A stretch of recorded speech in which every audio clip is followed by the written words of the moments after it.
Assalamualaikum warahmatullahi wabarakatuh. Bismillahirrahmanirrahim.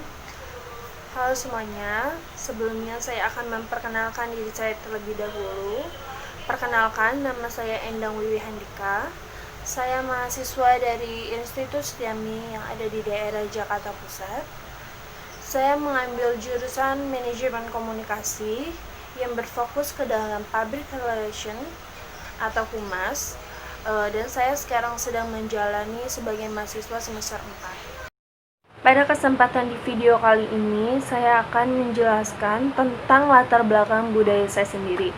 Tapi sebelum saya menjelaskan latar belakang budaya saya sendiri, saya akan menjelaskan kita bisa melihat ada dua faktor yang bisa kita lihat ke latar belakang budaya kita sendiri. Faktor yang pertama ini kita bisa melihatnya dari faktor non-verbal, dan yang kedua ini kita bisa melihat ini dari faktor verbal. Jadi yang pertama ini yang non-verbal terlebih dahulu ya. Non-verbal ini kita bisa melihatnya ini melalui gerakan. Lalu yang kedua kita bisa melihatnya lewat pakaian. Seperti contohnya ini seperti saya menggunakan hijab pada pakaian dan saya menggunakan lengan panjang untuk menutupi aurat saya. Itu sudah mencerminkan latar belakang saya bahwa saya adalah seorang muslim. Nah, yang kedua ini kita bisa melihatnya secara verbal, dan secara verbal ini berarti kita bisa melihatnya ini melalui bahasa. Contohnya ini ketika saya berbicara dengan kalian lewat video ini, tetapi saya menggunakan logat atau bahasa Jawa. Contohnya misalkan, halo, perkenalkan arene aku Endang Wiwi Handika, aku wong Brebes, seperti itu contohnya. Jadi itu mencerminkan latar belakang bahwa saya ini adalah orang Jawa, seperti itu. Oke, saya akan lanjutkan untuk menjelaskan tentang kebudayaan saya sendiri. Seperti yang contoh sebelumnya saya jelaskan, itu saya sudah menjelaskan sedikit-sedikit kebudayaan saya. Tapi saya sekarang akan menjelaskan secara detail atau jelas tentang kebudayaan saya. Jadi saya ini adalah seorang muslim. Keluarga saya pun seorang muslim, dan keluarga saya semua rata-rata memakai hijab, yang mencerminkan bahwa keluarga saya itu semuanya adalah muslim. Nah, yang kedua ini saya adalah orang Jawa. Orang tua saya ini terlahir dan besar di Jawa, tapi sedangkan saya ini terlahir di Jakarta dan besar di Jakarta. Tapi saya cukup mengerti apa yang orang tua katakan. Misalkan mereka berbicara dengan ibu saya, misalkan berbicara dengan ayah saya menggunakan bahasa Jawa, saya pun mengerti gitu apa maksud yang dibicarakan ibu saya, apa yang dimaksud dibicarakan ayah saya jika menggunakan bahasa Jawa.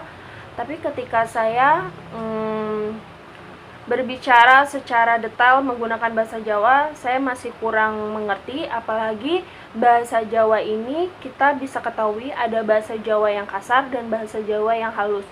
Dan di keluarga saya ini atau di kampung saya ini menggunakan bahasa Jawa yang kasar.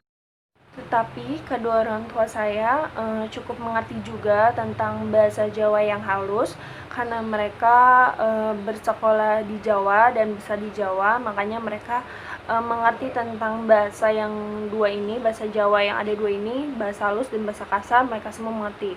Tetapi kalau saya ini yang sudah saya jelaskan, saya besar di Jakarta dan saya sekolah di Jakarta, tentunya saya tidak belajar tentang bahasa Jawa. Saya mengerti bahasa Jawa karena kedua orang tua saya sering menggunakan bahasa Jawa ketika berbicara dengan ayah saya, berbicara dengan nenek kakek saya pada saat pulang kampung. Makanya saya mengerti dan tiba-tiba saya belajar bahasa Jawa secara otodidak, dan saya cukup lumayan bisa berbahasa Jawa, tetapi tidak terlalu lancar.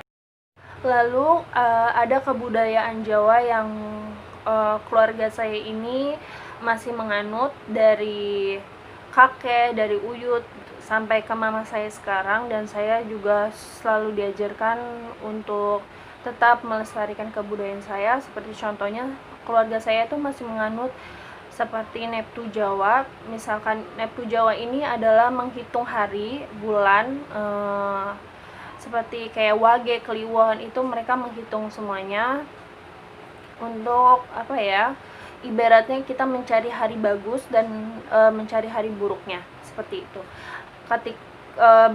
Pada saat apa sih kita mencari tahu tentang tanggal-tanggal berapa, hari-hari apa, seperti itu.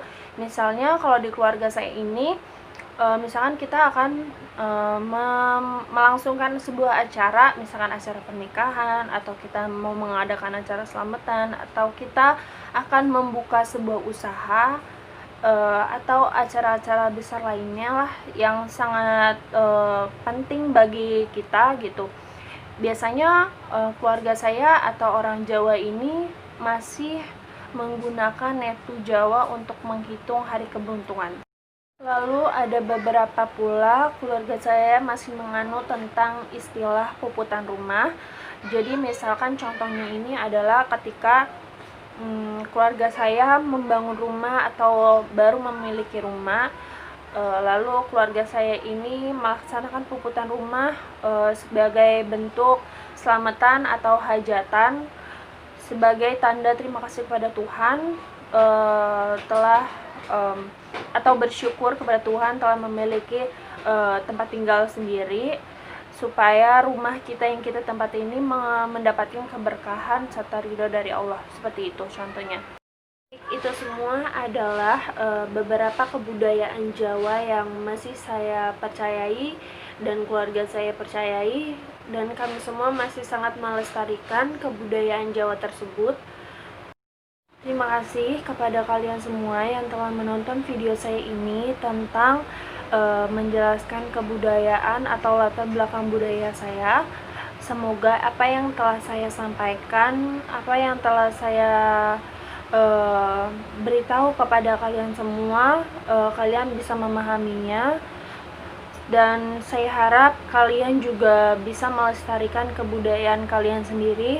Entah kebudayaan kalian ini berasal dari Manado, Sunda, atau budaya Kalimantan dan lain-lain. Saya harap kalian tetap melestarikannya, walaupun di perkembangan zaman ini sangat cepat sekali, apalagi banyaknya budaya luar yang masuk.